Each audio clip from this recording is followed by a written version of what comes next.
Hello friends, welcome to civil academy IAS-PCS। आज इस video में हम वाइल्ड लाइफ प्रोटेक्शन एक्ट और एनवायरमेंटल प्रोटेक्शन एक्ट को इस तरीके से कवर करेंगे कि आपको एक इसकी कॉम्प्रिहेंसिव अंडरस्टैंडिंग हो जाए, प्रीलिम के पॉइंटर्स समझ में आ जाए और बाकी सारी चीज़ें इसके आसपास की आप आराम से लॉजिकली सॉल्व कर पाएँ। तो वाइल्ड लाइफ प्रोटेक्शन एक्ट से स्टार्ट करते हैं।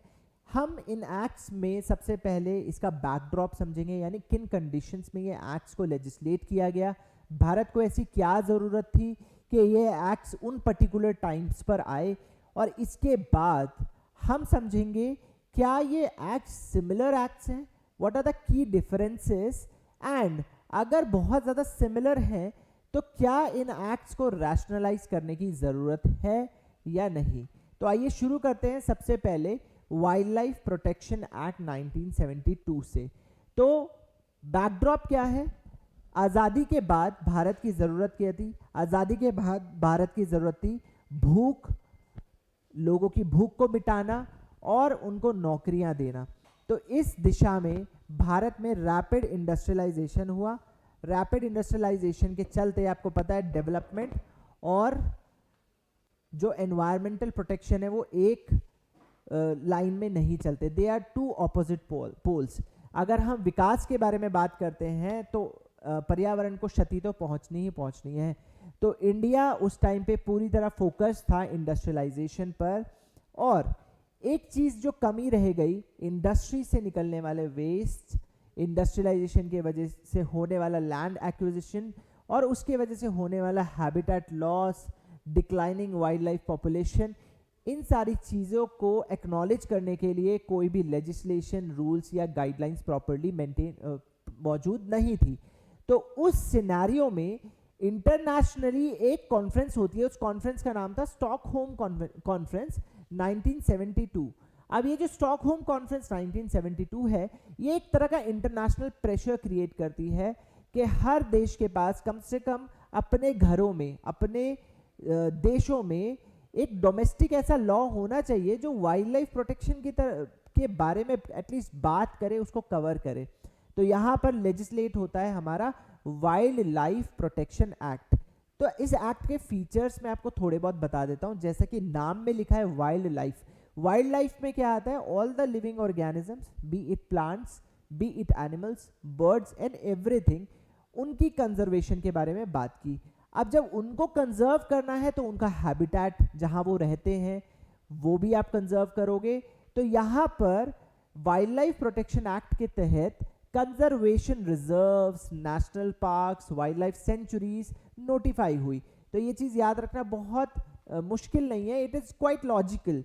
एंड फ्लोरा एंड फौना को जो प्रोटेक्शन दी जाती है वाइल्ड लाइफ प्रोटेक्शन एक्ट में, वो शेड्यूल्स यानी अनुसूचियों के अंतर्गत डाल के दी जाती है। जैसे कि अनुसूची 1 और 2, शेड्यूल 1 एंड 2 में जो स्पीशीज हैं उनको बहुत अच्छे बड़े लेवल की प्रोटेक्शन मिलती है। सबसे ज़्यादा अच्छे लेवल की प्रोटेक्शन मिलता है शेड्यूल 1 में, ठीक है। अब फाइनली इसका एक करंट कंटेक्स्ट भी मैं बता देता हूँ। मोस्ट रिसेंटली 2022 में अभी वाइल्ड लाइफ प्रोटेक्शन एक्ट में कुछ अमेंडमेंट्स भी हुए हैं, बहुत ही इंपॉर्टेंट अमेंडमेंट्स थे, और इसके कुछ क्रिटिसिज्म भी हमेशा से चलते आए, उनके बारे में भी बात करेंगे। लेकिन अभी हम चलते हैं एनवायरमेंटल प्रोटेक्शन एक्ट के बैकड्रॉप पर, ठीक है। एक बार इसको रीड कर लो।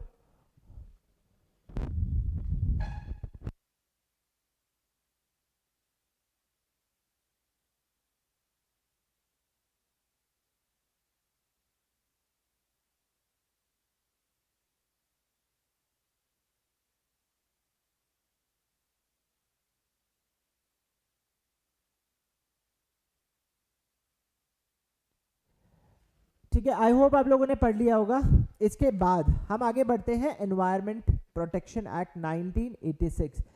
अब हमें एक ऐसे कानून की ज़रूरत थी जो कि ओवरऑल एनवायरनमेंट के बारे में बात करे। तो मैं इन दो वर्ड्स के बीच में जो डिफरेंस है, बहुत ही सिंपल डिफरेंस, उसके बारे में बात करता हूँ।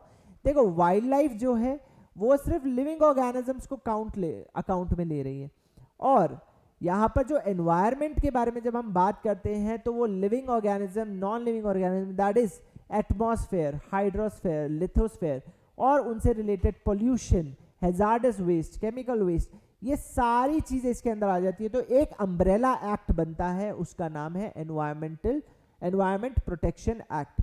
अब इसकी जरूरत क्यों पड़ी? क्योंकि legislative loop holes, legislative flaws अभी भी थे। इंडस्ट्रीज थी, वेस्ट प्रोड्यूस कर रही थी, उसका एक्नॉलेजमेंट शायद उतनी सही तरीके से नहीं हो पा रहा था, लेकिन जरूरत तो थी, लेकिन लेजिस्लेशन आ नहीं रहा था। ऐसा क्या हुआ अचानक से? वो ट्रिगर कहां से मिला वो जानना जरूरी है। वो ट्रिगर मिला भोपाल गैस ट्रेजेडी से। Bhopal gas tragedy of 1984। 1984 की जो भोपाल गैस ट्रेजेडी है वो हाईलाइट करती है पहली बार इंडिया की lack of comprehensive environmental safety laws, यानी पर्यावरण की सुरक्षा के बारे में हमारे पास कॉम्प्रिहेंसिव कोई कानून ही नहीं है जो सारे पॉइंट्स को कवर करता हो। ये जब दिखाई दिया और इंटरनेशनल एंड नेशनल प्रेशर आया, तब एनवायरमेंट प्रोटेक्शन एक्ट लेजिस्लेट किया गया। तो आप याद रखिएगा, जब भी पोल्यूशन के बारे में बात होता है, air pollution, plastic waste management rules 2016, electronic waste management rule 2016, तो ये सारे जो लॉज हैं वो किससे, ये सारे जो रूल्स हैं वो किसके अंतर्गत आएंगे? वाइल्ड लाइफ प्रोटेक्शन एक्ट के अंदर या फिर एनवायरमेंटल प्रोटेक्शन एक्ट। तो आप याद रखना एनवायरमेंट प्रोटेक्शन एक्ट के अंडर आएंगे ये सारी चीजें। और प्रीलिम्स में कई बार आपको देखने को मिल जाता है ऐसा। तो क्वेश्चन पोल्यूशन से रिलेटेड जो भी चीजें हैं वो एनवायरमेंट प्रोटेक्शन एक्ट के अंदर ही कवर होंगी। तो ये एक चीज आप याद रखिएगा। दूसरा, ये जो एनैक्टमेंट हुआ था ये आर्टिकल 253 के अंडर हुआ था। अब आपको अपने कमेंट सेक्शंस में लिखना है व्हाट इज आर्टिकल 253। दूसरा सबसे पहले एक और चीज जानना जरूरी है, कॉन्स्टिट्यूशनल बैकिंग। कॉन्स्टिट्यूशनल बैकिंग जो है वो कहां से मिली? देखो, कुछ डिफरेंसेस है वाइल्ड लाइफ प्रोटेक्शन एक्ट और एनवायरमेंटल प्रोटेक्शन एक्ट में। ठीक है, तो wild life protection act is about protecting wild animals, birds and plants, as I said living organisms. Environmental protection act जो है is to ensure environment protection and comprehensively, यानी overall environment, living non living environment and उनके बीच का interaction. Trigger क्या था इसका? Stockholm conference और वाइल्ड लाइफ का डिक्लाइन। इसका ट्रिगर क्या था, मतलब किस वजह से ये आया? Bhopal gas tragedy 1984 and Stockholm obligations. यहां पर भी स्टॉकहोम एक फैक्टर बनता है। कवरेज क्या है इसका? वाइल्ड लाइफ प्रोटेक्शन एक्ट का वाइल्ड लाइफ प्रोटेक्टेड एरियाज। अभी आपसे कभी पूछा जाए community reserves, wild life sanctuaries, ये सब किस एक्ट के तहत एस्टैब्लिश होती है? तो आंसर है wild life protection act. Hunting, trading, ये सारी चीजें किस में आएंगी? Wild life protection act. Okay, ठीक है। आपने सुना होगा साइट्स, CITES, ये एंडेंजर्ड स्पीशीज, जो स्पीशीज खतरे में है उनको इलीगल ट्रेडिंग से बचाता है। ये एक इंटरनेशनल कॉन्फ्रेंस हुई थी, वहां पे साइट्स जो है वो भी वाइल्ड लाइफ प्रोटेक्शन एक्ट के तहत ही लागू किया जाता है। और असलियत में सही मायने में साइट्स लागू कब होता है, ये चीज याद रखना है आपको, वाइल्ड लाइफ प्रोटेक्शन एक्ट 2022 के अमेंडमेंट के बाद, तो ये चीज याद रखना। उसके बाद मैकेनिज्म क्या है? ये वाइल्ड लाइफ बोर्ड सेटअप करता है, फॉरेस्ट ऑफिसर्स, जो भी फॉरेस्ट एडमिनिस्ट्रेशन का जो भी पार्ट है वो सब इसमें आता है। प्रोटेक्टेड एरियाज घोषित करता है। शेड्यूल 1 to 6 जो कि अब रैशनलाइज करके शेड्यूल 1 to 4 कर दिए गए हैं wild life protection act wild life protection act 2022 के अमेंडमेंट के बाद। तो अब 6 शेड्यूल्स ना होके वो कितने शेड्यूल्स हैं? Schedule number 1 to 4। ठीक है, तो आपको कमेंट सेक्शन में लिखना है शेड्यूल नंबर 1 to 4। उसके बाद सेंट्रल, हम अगर EPA को देखें, मैंने बताया था EPA के अंदर सारी क्या चीजें आएंगी पोल्यूशन से रिलेटेड, जैसे central pollution control board, state pollution control board, ये सारे किसके तहत है? Environment protection act. ठीक है, इसके बाद पेनल्टीज जो है इसमें वाइल्ड लाइफ प्रोटेक्शन से रिलेटेड है।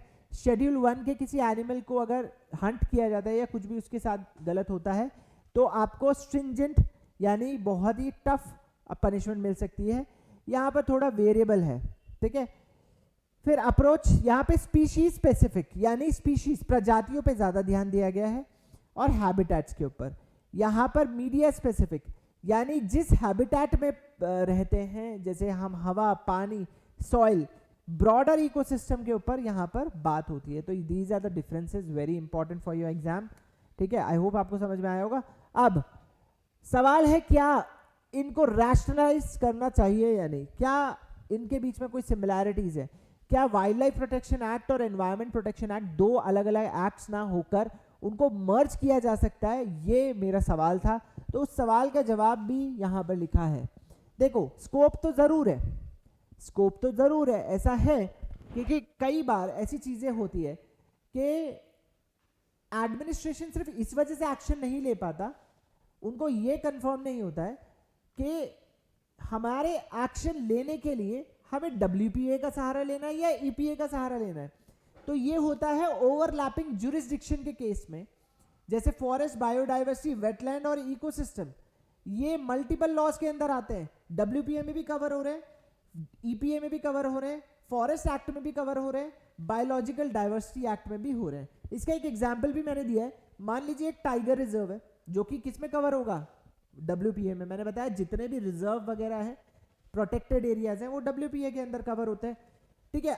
वो पॉल्यूटेड है बाय इंडस्ट्री। अब ये पॉल्यूशन बाय इंडस्ट्री किससे कवर होता है, EPA, ठीक है। तो यहां पर क्या चीज एनफोर्स करोगे आप, ठीक है, टाइगर्स की डिक्लाइनिंग नंबर्स को लेके आप एनफोर्समेंट करोगे या पॉल्यूशन को लेके एनफोर्समेंट करोगे।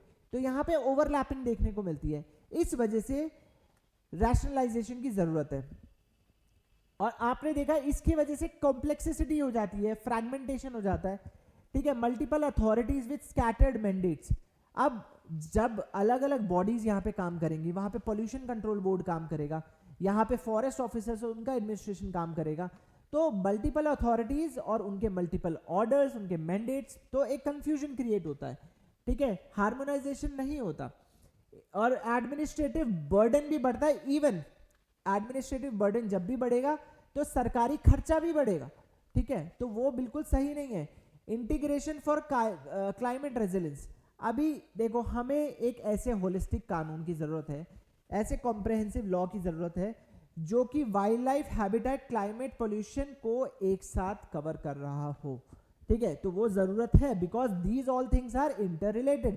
क्लाइमेट चेंज जो है वो एटमॉस्फेयर को इफेक्ट करता है, atmosphere is changing, components of atmosphere is changing, lithosphere is changing, hydrosphere is changing, and we are dependent on the atmosphere, lithosphere and hydrosphere, we are affected by it। तो ये सारी चीजें जो है inter related है, that's why एक integrated कानून की जरूरत है, ठीक है। फिर हमें देखने को मिलता है redundancy in penal provisions, similar penalties, redundant हो चुके हैं एक्ट्स, अब पेनल्टीज जो है वो सिमिलर है दोनों एक्ट्स में, हैबिटेट डिस्ट्रक्शन, ठीक है, और एनफोर्स कौन कर रहा है, अलग अलग एजेंसीज। तो फिर वही बात है, कंफ्यूजन वाली बात यहां पर है। तो हमें करना क्या चाहिए, ठीक है, याद रखना यहां पर ऐसा जरूरी भी नहीं है कि फुल मर्जर करो, ठीक है। हम क्या कर सकते हैं, सॉल्यूशन क्या है, जो चीजें हमें रिसर्च एंड डेवलपमेंट की जरूरत है, वाइल्ड लाइफ प्रोटेक्शन एक्ट और एनवायरमेंट प्रोटेक्शन एक्ट को दोबारा रिविजिट करने की जरूरत है, और जो कंपोनेंट्स दोनों में कॉमन होते हैं उनको कॉमन अथॉरिटीज और कॉमन एडमिनिस्ट्रेशन के अंदर लेके आया जा सकता है, उनको रैशनलाइज किया जा सकता है rather than rationalising whole of the two acts. पूरा मर्जर करने से बेटर है जो कंपोनेंट्स कॉमन है उनको हम रैशनलाइज कर लें, ठीक है। फिर कुछ डिस्टिंक्ट ऑब्जेक्टिव्स है, जैसे wild life protection act requires ecological and biological focus, ठीक है। तो वाइल्ड लाइफ प्रोटेक्शन एक्ट में क्या इकोलॉजिकल और बायोलॉजिकल फोकस देखा जाता है। मैंने बताया था wild life protection act is more related to living organisms. वहां पर अगर एनवायरमेंट प्रोटेक्शन एक्ट को देखें तो टेक्नो लीगल और पोल्यूशन सेंट्रिक ज्यादा है, इस वजह से इनकी अपनी अपनी खास बात भी है, अपना अपना अलग अप्रोच भी होना चाहिए। तो ये रीजन है कि यहाँ पर फुल मर्जर नहीं होना चाहिए। फिर स्पेशलिस्ट इंस्टीट्यूशन, अभी यहाँ पर WPA के अंदर बनते हैं wild life boards, forest staff, EPA क्या बनाता है, पोल्यूशन कंट्रोल बॉडीज, ठीक है। तो फोकस डाइल्यूट हो सकता है। तो जहां हम लोगों ने समझा कि अलग अलग एक्ट्स जो है इनको अलग अलग रहने दो, लेकिन जो चीजें कॉमन पड़ रही हैं उनको उनका मर्जर हो सकता है, ठीक है। फिर कॉन्स्टिट्यूशनल इंप्लीकेशन, एक और चीज आपको इस वीडियो के तहत पता चल रही है, वाइल्ड लाइफ जो है वो कॉन्करेंट लिस्ट में है, whereas EPA derives power from international treaty obligations via article 253। दूसरी बात मैं बता देता हूं, ठीक है। लेकिन वाइल्ड लाइफ कॉन्करेंट लिस्ट में तो है, लेकिन दोनों ही act, wild life protection act और एनवायरमेंट प्रोटेक्शन एक्ट, ये सेंट्रल गवर्नमेंट को फुल पावर देते हैं एनवायरमेंट प्रोटेक्शन के लिए, वाइल्ड लाइफ प्रोटेक्शन के लिए लॉज बनाना और इसको एनफोर्स करना कई बार किसका काम हो जाता है, सिर्फ स्टेट का। स्टेट का रोल यहाँ पे एनफोर्समेंट तक रहता है, जिसके वजह से हमें एक टॉप टू बॉटम अप्रोच देखने को मिलती है। यानी सेंट्रल लेवल से जो भी चीज़ें आती हैं वो नीचे तक जाती हैं, ऑर्डर्स फिर एनफोर्स किए जाते हैं, ठीक है। यानी सेंट्रल गवर्नमेंट से फिर स्टेट गवर्नमेंट, स्टेट बोर्ड्स, फिर उसके बाद फिर कम्युनिटीज तक वो मैसेज जाता है and then they have to follow. But wild life और एनवायरमेंटल प्रोटेक्शन के लिए मैं बताता हूँ, यहाँ पर बॉटम टू टॉप अप्रोच चाहिए। यानी बॉटम लेवल पे जो भी कम्युनिटीज रह रही हैं, जो भी प्राइमरी स्टेक होल्डर्स हैं, ठीक है, सबसे प्रमुख जो भागीदार हैं, उनकी यहाँ पर भागीदारी सबसे ज़्यादा ज़रूरी है, उसको सुनिश्चित करना सबसे ज़्यादा ज़रूरी है। वहाँ से इंफॉर्मेशन डेटा जो है वो जाए, रिक्वायरमेंट समझ में आए। इवन जो बायोडाइवर्सिटी का कॉन्फ्रेंस है उसमें कई बार बात हुई है, जो ट्रेडिशनल नॉलेज है फॉरेस्ट ड्वेलर्स को, वो काफ़ी कीमती होती है। वो 1-2 साल 10-12 साल का रिसर्च नहीं होता है, वो हज़ारों साल का रिसर्च होता है, तो दैट कैन बी यूज्ड। तो बॉटम टू टॉप अप्रोच, पहले नीचे से इंफॉर्मेशन जाए, what is the actual requirement, फिर वो डेटा जो है वो ऊपर जाए, उस पर रिसर्च हो, फिर लेजिस्लेट हो, देन फिर उसका एनफोर्समेंट हो। तो कई बार यहाँ पर कॉन्फ्लिक्ट्स भी देखने को मिलते हैं इस वजह से। तो मैंने बताया, देखो वे फॉरवर्ड क्या है, कंसोलिडेशन ज़रूरी है लेकिन मर्जर नहीं। हमें लॉज को कंसोलिडेट करने चाहिए, मर्जर नहीं, ठीक है। ऐसे ही एनवायरमेंटल कोड सेटअप किया जा सकता है, जैसे TSR सुब्रमण्यम कमेटी 2014 ने सजेस्ट किया था, ठीक है। फिर डिजिटल इंटीग्रेशन, कम से कम अगर आपको दोनों एक्ट्स को इंटीग्रेट करना है तो सबसे पहले आप डिजिटली इंटीग्रेट कर लो। सिंगल विंडो बना सकते हैं हम यहाँ पर एनवायरमेंट क्लियरेंसेस के लिए, जो WPA, EPA और फॉरेस्ट एक्ट के तहत मिलती है, तो जिसके वजह से जो प्रोसेस है एनवायरमेंटल इम्पैक्ट असेसमेंट है वो और इजी हो जाएगा, टाइम कंज्यूमिंग नहीं रहेगा, ईज ऑफ बिजनेस डूइंग भी बढ़ेगी, और जो इम्पैक्ट असेसमेंट है वो शायद और बेहतर हो सके, वहाँ पे साइंटिफिक प्रिंसिपल्स फॉलो हो सके। और जब चीज़ें डिजिटली मौजूद रहेंगी तो करप्शन के जो चांसेस है वो कम हो जाएंगे, यहाँ पर रेड टेपिज्म कम हो जाएगा और सारी चीज़ें ऑडिट के लिए मौजूद रहेंगी, ठीक है। तो इसलिए बहुत ज़रूरी है, ठीक है। एक सेकेंड, हाँ, उसके बाद training in capacity building, this is very important. देखो सबसे बड़ी प्रॉब्लम है capacity building, capacity in the sense, देखो human resources, then funding for these things, तो ये सारी चीज़ें जो है कैपेसिटी में आती है। Then empowerment of the local communities, ये सब कैपेसिटी बिल्डिंग में आती है। तो कैपेसिटी बिल्डिंग जो है वो बहुत ज़्यादा ज़रूरी है, बहुत ज़्यादा, सबसे इंपॉर्टेंट कंपोनेंट है, ठीक है। अब यहाँ पे क्रॉस ट्रेनिंग हो सकती है एनफोर्समेंट ऑफिशियल्स, मतलब दोनों WPA के जो ऑफिशियल्स हैं EPA के ऑफिशियल्स के साथ क्रॉस ट्रेनिंग में इन्वॉल्व हो सकते हैं ऑफेंसेस के लिए, ठीक है। I hope you get it, ठीक है। तो ये एक समरी टेबल है, फटाफट से इसको देखो आपके लिए।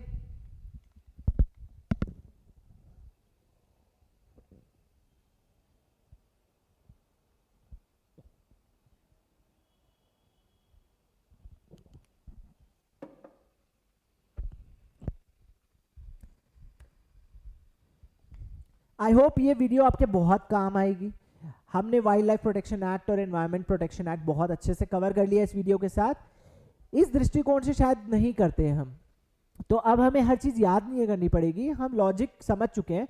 वाइल्ड लाइफ प्रोटेक्शन एक्ट का क्या लॉजिक है, एनवायरमेंट प्रोटेक्शन एक्ट का क्या लॉजिक है, दो सबसे इंपॉर्टेंट एनवायरमेंट से रिलेटेड जो इंडिया के कानून हैं उसको बहुत अच्छे से पढ़ना था हमें, हमने पढ़ लिया। अब इसमें हम लॉजिकली स्ट्रांग हैं, फैक्चुअली फाउंड है, तो बहुत अच्छे से इसका कवरेज हो चुका। इसी तरह की वीडियोस के लिए जुड़े रहिए सिविल एकेडमी IAS PCS के साथ। Thank you.